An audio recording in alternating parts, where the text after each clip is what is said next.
दोस्तों, आज की जो सच्ची घटना आपको सुनाने वाला हूं, दरअसल ये कहानी है उत्तर प्रदेश के प्रतापगढ़ जिले की।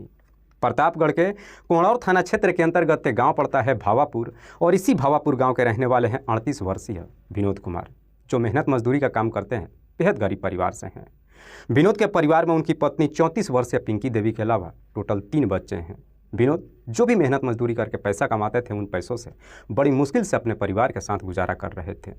बात कर रहा हूं मैं 28 अप्रैल 2026 के शाम के करीब 6 बजे के आसपास विनोद अपने घर से बाहर शौच के लिए निकलते हैं, लेकिन जब 1 घंटे बाद भी वापस नहीं आते हैं तो विनोद की पत्नी पिंकी परेशान हो जाती है और फिर अपने पति को ढूंढते हुए आस पड़ोस के कुछ लोगों से जाकर के पूछताछ करती है। पूछताछ में विनोद का तो कुछ पता नहीं चलता है, लेकिन धीरे धीरे ये खबर पूरे गाँव में फैल जाती है कि विनोद कहीं गायब हो चुके हैं। उसके बाद से पिंकी के साथ साथ पड़ोस के जितने भी जानने वाले लोग होते हैं विनोद को हर जगहों पर ढूंढना शुरू कर देते हैं। लेकिन इसी भावापुर गांव के रहने वाले कुछ लोग जब विनोद को ढूंढते हुए गांव से बाहर जाते हैं और गांव के बाहर जैसे ही कब्रिस्तान के पास पहुंचते हैं तो देखते हैं कि कब्रिस्तान के बगल में विनोद की डेड बॉडी पड़ी हुई है।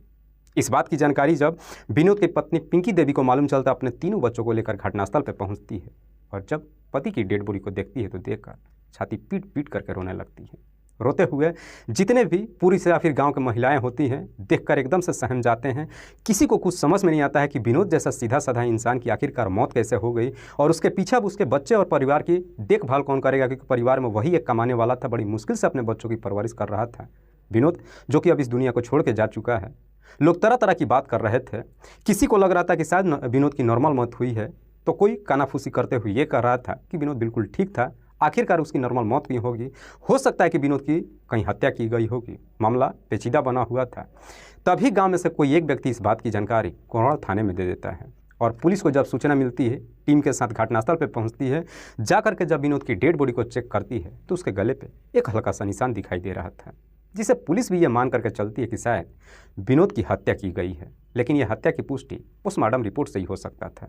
इसीलिए पुलिस जब डेड बॉडी को अपने कब्जे में लेकर उसे पोस्टमार्टम के लिए भेजती है तो विनोद की पत्नी पिंकी इसका खिलाफ हो जाती है, खिलाफत करने लगती है। कहती है कि मेरे पति की डेड बॉडी का पोस्टमार्टम नहीं कराया जाए, क्योंकि डेड बॉडी को चीर फाड़ दिया जाएगा, नुकसान हो जाएगी।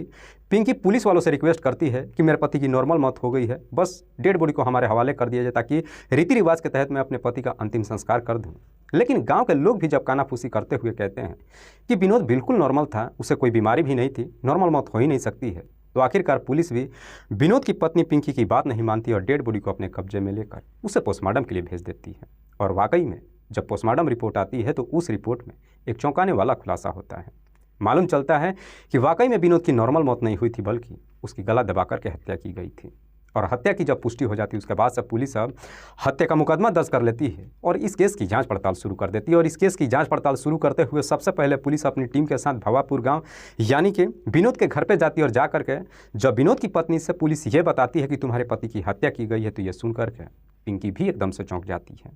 पुलिस पिंकी से सवाल करती है कि क्या तुम्हें किसी पे शक है कि तुम्हारे पति की हत्या कौन कर सकता है। तो इस पर पिंकी पुलिस वालों से कहती है कि नहीं सर, मेरे पति बेहद सीधा साधा इंसान थे, गरीब थे, मजदूरी करके पैसा कमाते थे और बड़ी मुश्किल से हम लोग गुजारा कर रहे थे। ना तो हमें हमारा किसी से कोई पैसों का लेन देन था और ना ही मेरे पति का किसी के साथ कोई झगड़ा तकरार थी। हालांकि पुलिस पिंकी से सवाल जवाब करने के बाद वहां से वापस तो आ जाती है, लेकिन सच्चाई पता लगाने के लिए अपराधियों तक पहुंचने के पुलिस अपनी तमाम कोशिश तो करती है, पर बावजूद इसके पुलिस के हाथ कोई सबूत नहीं मिलता है और धीरे धीरे यूं ही समय गुजरने लगता है। और धीरे धीरे 2, 4, 10 दिन नहीं बल्कि लगभग 25 दिन का समय गुजर जाता है। ऐसा लगता है कि शायद पुलिस इस केस में अपराधियों तक कभी पहुंच ही नहीं पाएगी। लेकिन पुलिस भी अपने जिद पर अड़ चुकी थी कि जब तक पुलिस इस केस का खुलासा नहीं कर देती है तब तक इस केस के फाइल को बंद नहीं किया जाएगा। जब 25 दिनों का समय गुजर जाता है और पुलिस के हाथ खाली के खाली रह जाते हैं तो आखिरकार पुलिस अब सच्चाई पता लगाने के लिए जब विनोद के मोबाइल नंबर के कॉल डिटेल्स को निकालती है तो मालूम चलता है कि उसमें एक ऐसा नंबर मौजूद था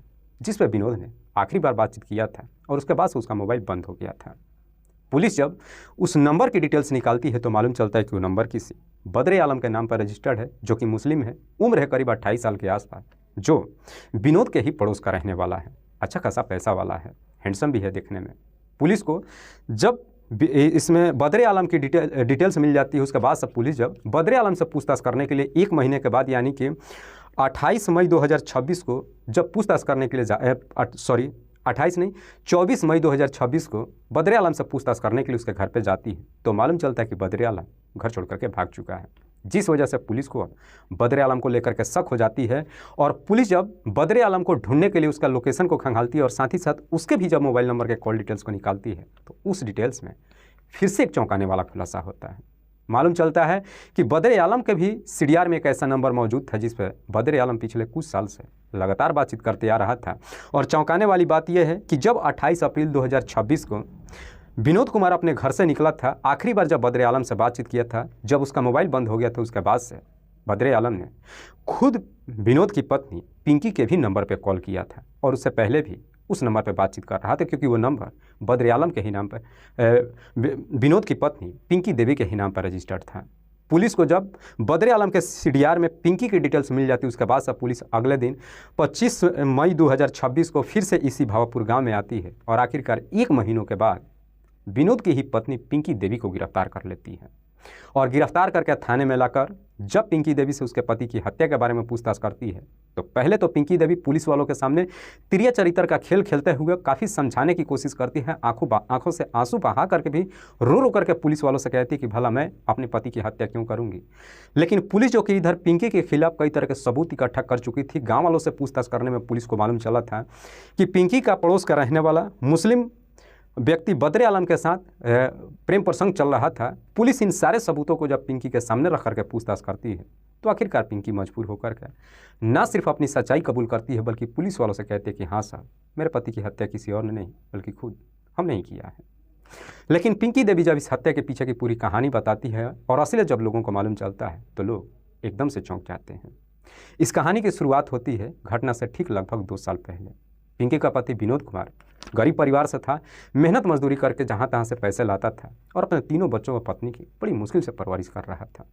जो मेहनत मजदूरी वो करने जहाँ तहाँ जाता था उन्हीं में से एक था पड़ोस का रहने वाला बदर आलम। विनोद कभी कभी बदर आलम के यहाँ भी काम करने के लिए जाता था, जिस वजह से बदर आलम अब विनोद के घर पर आना जाना शुरू कर देता है। लेकिन बदर आलम जब विनोद के घर पे आता है और उसकी पत्नी पिंकी देवी को जब देखता है तो पिंकी देवी को देखकर उसकी नीयत बिगड़ जाती है और उसके बाद से पिंकी के नज़दीक आने के लिए अपने प्रेम का जाल बिछाता है। जो उसका पति विनोद होता है, मेहनत मजदूरी करता था, उसे मजदूरी का पैसा तो देता ही था, उसे खिलाने पिलाने भी लगता है और ज़रूरत की चीज़ों की भी खरीदारी करके देने लगता है। और बीच बीच में अगर विनोद को थोड़े बहुत पैसों की ज़रूरत होती है तो बदर आलम कर्ज के तौर पर विनोद की पैसे भी दे करके मदद कर देता है, जिस वजह से आखिरकार बदर आलम का विनोद के घर का रास्ता एकदम से खुल जाता है। उसके बाद से बदर आलम जब भी विनोद के घर पे जाता है काफ़ी देर तक समय ही नहीं गुजारता है, उसके घर में ही बैठ करके शराब भी पीने लगता है, बातचीत भी करने लगता है। लेकिन बातचीत करते वक्त ही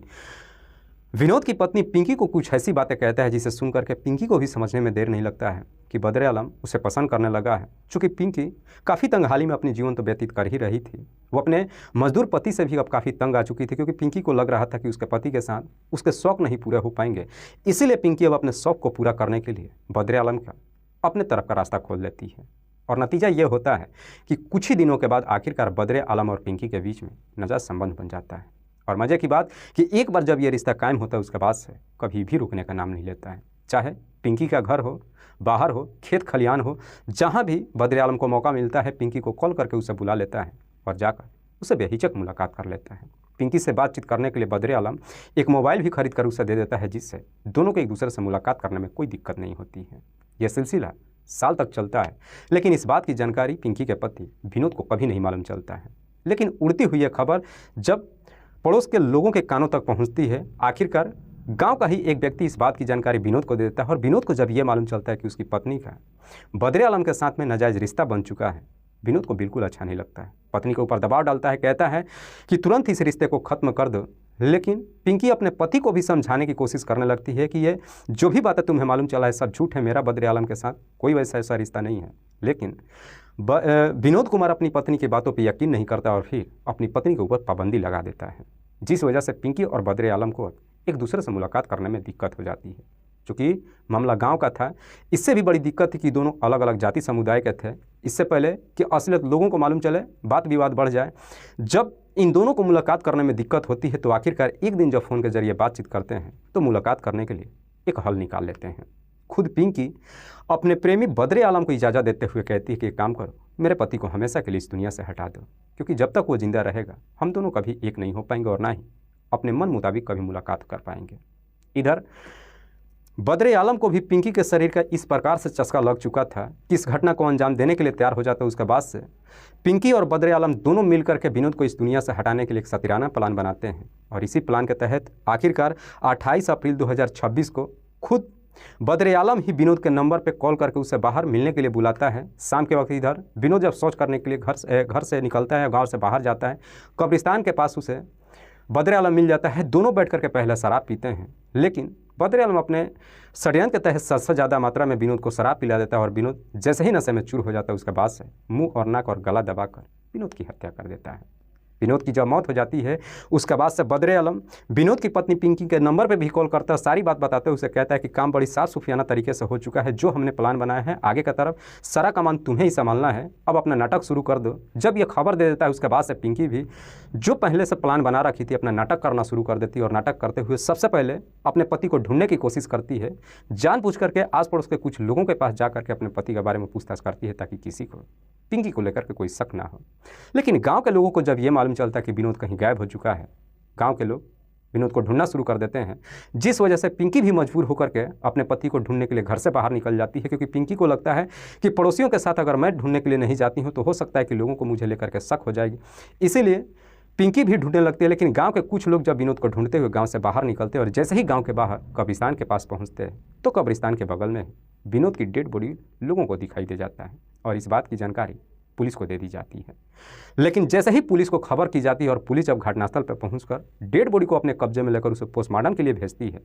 तो फिर से विनोद की पत्नी पिंकी इसका खिलाफत करने लगती है, क्योंकि पिंकी को डर सताने लगता है कि कहीं अगर उसके पति की पोस्टमार्टम हो गई तो शायद दूध का दूध और पानी का पानी हो जाएगा और हम पकड़े भी जाएंगे। इसीलिए पिंकी पुलिस वालों के सामने रोना धोना का नाटक शुरू करती है और कहती है कि मेरे पति का पोस्टमार्टम ना किया जाए, क्योंकि पिंकी एकदम से डर गई थी और उसे बिल्कुल ये लग रहा था कि पुलिस अब इस केस की जांच पड़ताल करेगी और आज नहीं तो कल हम पकड़े जाएंगे। लेकिन पुलिस पिंकी की बात नहीं मानती और डेड बॉडी को अपने कब्जे में लेकर उसे पोस्टमार्टम के लिए भेजती है। और जब पोस्टमार्टम रिपोर्ट आती है तो आखिरकार उस रिपोर्ट में खुलासा हो जाता है कि विनोद की नॉर्मल मौत नहीं हुई है बल्कि हत्या की गई है। पिंकी ये मान करके चल रही थी कि जैसे ही गांव के लोगों को डेड बॉडी मिलेगा नॉर्मल मौत बता करके अपने पति का अंतिम संस्कार कर दूंगी, जो हमने षड्यंत्र बना करके विनोद की हत्या किया है कानो कान, इस बात की जानकारी भी किसी को नहीं मालूम चलेगा। उसके बाद से हम दोनों बड़ी बेहतरीन तरीके से मुलाकात करेंगे और अपनी जीवन भी व्यतीत करेंगे। पर शायद पिंकी और बद्रे आलम ये भूल चुके थे कि इंसान जैसा कर्म करता है एक न एक दिन उसे अपने कर्मों का फल जरूर मिलता है। वाकई में पिंकी जब ये पूरी कहानी पुलिस को बताती है उसके बाद सब पुलिस पिंकी को गिरफ्तार करने के बाद उसे जिला अदालत में पेश कर उसे जेल तो भेज देती है। लेकिन पुलिस जब पिंकी के तहरीर पर उसके प्रेमी बद्रे आलम को ढूंढना शुरू करती है तो मालूम चलता है कि बद्रे आलम रडार से बाहर जा चुका है। शायद बद्रे आलम को यह मालूम चल चुका था कि पुलिस इस केस का खुलासा करने वाली है। इससे पहले कि पुलिस बद्रे आलम के घर पे जाती वो घर छोड़ करके भाग चुका था। फिलहाल अभी भी पुलिस बद्रे आलम को ढूंढ रही है। देखने वाली बात यह है कि आखिरकार पुलिस इस केस में बद्रे आलम को जो मुख्य आरोपी है कब तक ढूंढ पाती है और इस पूरे हत्याकांड में इन दोनों आरोपियों को किस हद तक सजा दिलवा सकती है। लेकिन पुलिस जब पिंकी को जिला अदालत में पेश कर जेल भेज देती है तो लोग तरह तरह की बातें करने लगते हैं कि पिंकी की एकमात्र छोटी सी गलती की वजह से ना सिर्फ उसका पति हमेशा के लिए इस दुनिया को छोड़ के चला गया बल्कि खुद भी वो हमेशा के लिए जेल पहुंच गई और उसके 3 बच्चे जिनकी शायद कोई भी गलती नहीं है, जो आज के डेट में अनाथ की ज़िंदगी जीने पर मजबूर हो चुके हैं। दोस्तों, इस घटना को सुनाने का उद्देश्य मुझे किसी को परेशान नहीं करना है, ना ही किसी को कोई तकलीफ पहुंचानी है। बस आपको बताना है आप जहां भी रहें सुरक्षित रहें और ख़ास करके अपने परिवार का ख्याल जरूर रखें। जाने से पहले मैं आपको बता दूं कि कुछ मेरे व्यूवर्स हैं जो रोज़ाना मेरी इस वीडियो को देखते ही नहीं हैं बल्कि अपना प्यार भी देते हैं, जिनमें से एक का नाम है राजेंद्र सिंह चौहान, जो मूल रूप से गाँव सरवन झांसी के उत्तर प्रदेश के रहने वाले हैं।